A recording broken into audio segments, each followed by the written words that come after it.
la petite fourmi. C'est l'histoire de Mimi la petite fourmi.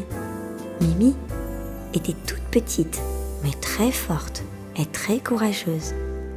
Comme toutes les fourmis, elle portait des choses hyper lourdes et travaillait dur pour aider ses parents. Les fourmis ne se plaignent jamais. Elles travaillent en famille, font des kilomètres et des kilomètres sans rechigner. Mimi, elle, n'aimait pas travailler en vérité. Elle était feignante. Ça voulait dire qu'elle n'aimait pas porter, n'aimait pas marcher. Elle préférait rester tranquille dans son coin ou jouer avec ses copines. Ses parents n'étaient pas très contents car elle ne rangeait même pas sa chambre. Mimi se faisait souvent gronder, mais rien à faire. Elle restait têtue comme une mule. Ses parents eurent une superbe, hyper, méga géniale idée.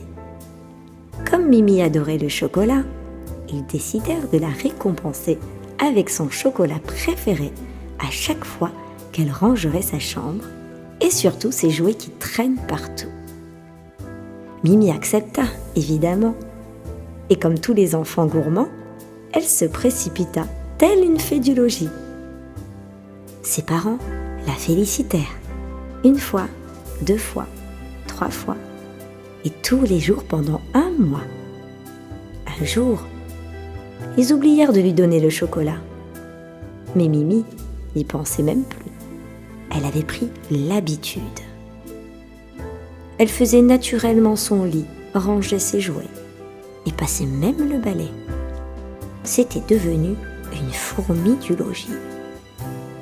Ses parents furent fiers d'elle. Ils lui offrirent un cadeau pour la récompenser. Mais juste une seule fois, c'est tout.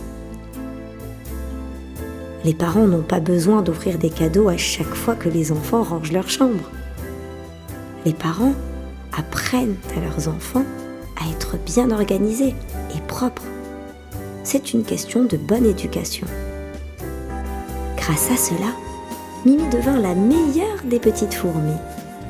Bravo Mimi!